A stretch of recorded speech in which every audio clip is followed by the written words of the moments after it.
M'adresse à Nabil Ahmed Saheb, c'est une question qui traite des mariages et des épouses du saint prophète Mohammed sallallahu alayhi wa sallam.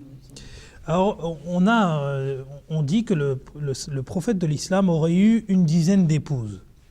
Alors, bon, ça, tout de suite, encore une fois, même si on a tendance vraiment, je pense que quand on travaille ces allégations qui sont faites contre le prophète de l'islam, c'est bien entendu destiné plus à un monde occidental et moins averti en fait de toutes ces questions. Même si c'est des questions sociales qui diffèrent selon les pays, quoi. Il y en a certains qui pourraient estimer que c'est acceptable pour X raisons, alors que d'autres pourraient considérer que c'est pas acceptable. Bon. Mais le fait étant qu'il a eu plus une dizaine d'épouses.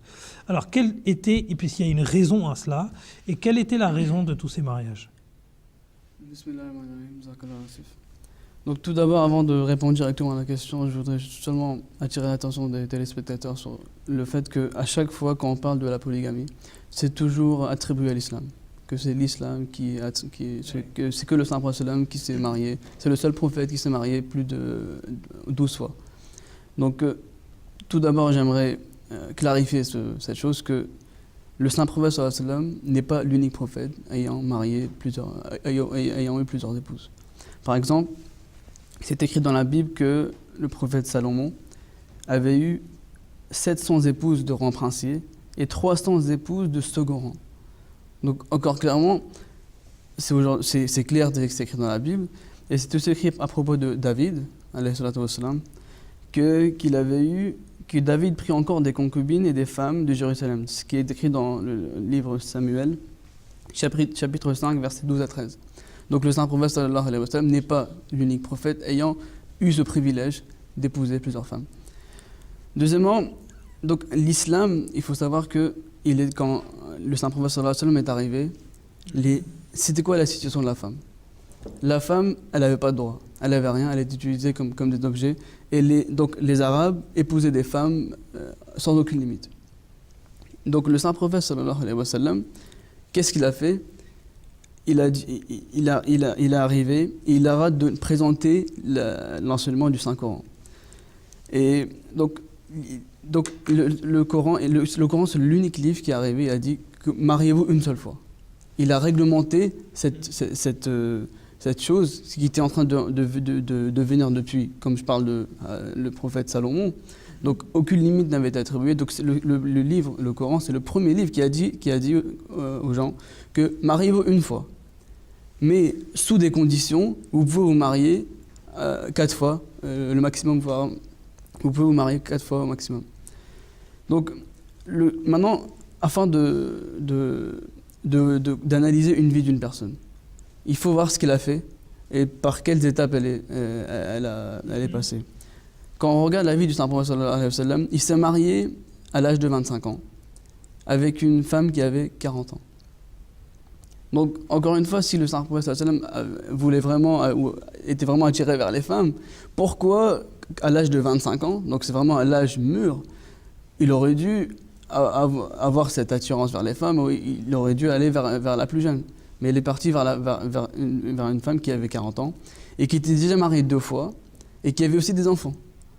Donc le saint prophète sallallahu alayhi wa sallam, jusqu'à l'âge de 50 ans, il restait avec cette même femme. Donc, après 25 ans avec une seule femme.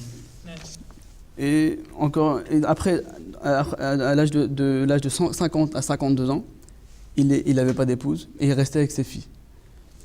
Et entre 53 et 60 ans, le saint prophète s'est donc marié avec toutes les épouses qu'il avait eues. Maintenant, et il faut savoir aussi une chose, que c'est imaginable aussi pour un homme de tourner soudainement aussi lascive à cet âge, donc à l'âge de 53 à 60 ans, parce qu'à cet âge-là, l'homme, il perd cette attirance aussi vers la femme, parce qu'il devient plus vieux. Donc, et il faut savoir aussi qu'il était constamment en voyage durant cette période, et que ses ennemis étaient assoiffés de son sang. Donc, c'était vraiment dans l'histoire de l'islam. Oui. Et donc, maintenant, pourquoi s'est-il marié? La question se pose ici. Parce qu'il faut savoir, comme le calife avait mentionné dans le sermon du vendredi, le dernier sermon du vendredi, que c'est impossible de s'imaginer qu'une personne change aussi subitement. Dire qu'une personne, par exemple, si elle a passé 53 ans de sa vie avec une femme, et subitement il se marie avec 12 femmes, c'est sûr que, comment dire, si un prophète a passé une vie aussi pieuse, comment ça se peut que aussi subitement sa vie change complètement? Donc il faut savoir pourquoi il s'est marié. Ces mariages avaient des raisons. Par exemple, le mariage avec Hadha Sauda, radiyallahu anha, c'est sa deuxième épouse. Elle était très âgée. Elle ne pouvait même plus avoir d'enfants. Il s'était marié avec elle parce qu'il savait qu'elle était âgée. Elle était apte de comprendre les enseignements de l'islam et de les transférer chez les femmes musulmanes aussi. Donc c'était le but du prophète, pourquoi il s'est marié avec une femme aussi âgée, c'était afin de d'abord lui faire comprendre c'est quoi les enseignements islamiques et aussi qu'elle les propage chez les femmes musulmanes après. Après maintenant, par exemple, avec Aïcha radiallahu anha. Pourquoi il s'est marié avec Aïcha radiallahu anha? On parlera de l'âge après. Oui, on verra, c'est une autre question. Donc, Aïcha radiallahu anha, c'est la femme par rapport à laquelle le Saint-Prophète sallallahu alayhi wa sallam a dit allez apprendre la moitié de la religion par Aïcha radiallahu anha. Elle a vécu plusieurs années après la mort du Saint-Prophète sallallahu alayhi wa sallam. Et elle a rapporté des récits de la vie privée, beaucoup de récits de la vie privée du Saint-Prophète sallallahu alayhi wa sallam, qui sont aujourd'hui présents et par le biais desquels aujourd'hui les musulmans sont en train d'apprendre beaucoup de choses, et c'est vraiment à cause de ces récits qu'elle avait que c'est Aïcha radiallahu anha. Donc grâce à elle, aujourd'hui le monde musulman est en train d'apprendre vraiment ce que le Saint-Prophète faisait dans sa vie, pardon, à la maison, dans sa vie privée, comment il se comportait avec les femmes. Donc ces choses ont été rapportées par Aïcha radiallahu anha. Donc c'est pour ça qu'il s'était marié avec une fille qui était jeune. Donc comme j'ai dit, l'âge, on parlera après. Donc c'était vraiment pour transmettre à Aïcha radhiyallahu anha les enseignements islamiques. Et aujourd'hui, Aïcha radhiyallahu anha, ces hadiths sont rapportés, sont utilisés par les musulmans aujourd'hui, qui sont par exemple pour fiqh, qui est la jurisprudence islamique. On utilise beaucoup les hadiths de Aïcha radhiyallahu anha également. Après, on a par exemple le mariage de Hadha Jubariya radhiyallahu anha. Elle était la fille du chef de la tribu Banu Mustalik. Donc, après une guerre, les musulmans ont capturé les gens de Banu Mustalik.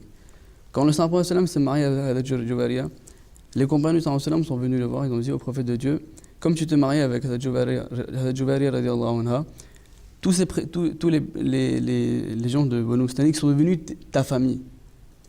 Les compagnons ils ont libéré les prisonniers et tous les prisonniers sont devenus musulmans. Donc c'est aussi des raisons politiques, des raisons aussi afin de propager l'islam aussi à travers les gens. Et par exemple, il y a encore un récit que je veux mentionner, c'est par rapport à Safiya.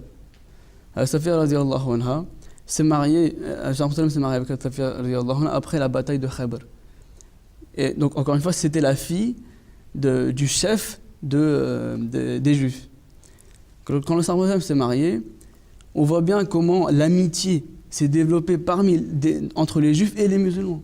Et c'était vraiment à l'époque du Saint-Prophète. Aujourd'hui, c'est difficile à concevoir cela, mais le Saint-Prophète sallallahu alayhi wa sallam avait pris s'était marié, donc encore une fois pour le bienfait de la société et afin de bien pour le bien-être de la société, encore une fois. Donc le Saint-Prophète, tous ces mariages avaient un but précis. Et il faut aussi savoir que le Saint-Prophète, c'est un prophète qui devait montrer l'exemple. Ouais. Et comme il a déjà été mentionné par Jahangir Khan Sahib, que le Saint-Prophète, par exemple, il devait aussi instaurer l'amour chez les musulmans de se marier avec une personne plus âgée, plus jeune, afin de vraiment leur montrer que si une personne elle a besoin d'aide, Par exemple, si une personne elle est âgée ou elle est toute seule, par exemple, si elle est veuve ou c'est des orphelins, allez voir ces personnes et il ne faut pas que vous les Délaissiez. Parce que c'est vrai que même aujourd'hui dans notre société, une personne qui est âgée ou une personne qui est veuve, eh ben, elle peut être très rapidement laissée à l'abandon. Alors que ces personnes ont besoin d'une attention plus particulière du coup. Et c'est vrai que le saint prophète Mohammed sallallahu alayhi wa sallam, en faisant ça, c'était parce que les personnes un peu vicieuses, qui réfléchissent à travers un esprit totalement perverti, eh ben, elles vont avoir à l'esprit, voilà, il s'est marié avec des femmes pour le plaisir, etc. Mais ça n'avait rien à voir. Parce que, comme vous venez très bien l'expliquer, s'il devait le faire, honnêtement, s'il devait le faire, il serait marié avec des personnes jeunes, il aurait choisi le critère physique en premier, mais on voit qu'il n'y a rien du tout dessous cela. C'est souvent des personnes âgées, des veuves, des délaissés, des personnes que l'on...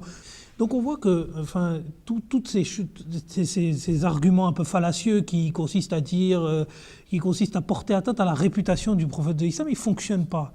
Ils ne fonctionnent pas parce que ça ne correspond pas au personnage en fait.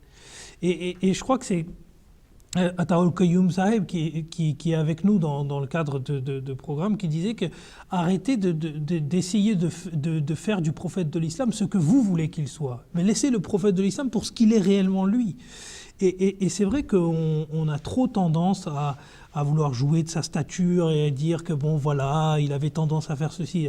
Alors, ça c'est que des esprits un peu mal intentionnés et pervertis honnêtement qui peuvent avoir ce genre de pensée. En tout cas, oui pardon, excusez-moi. Oui.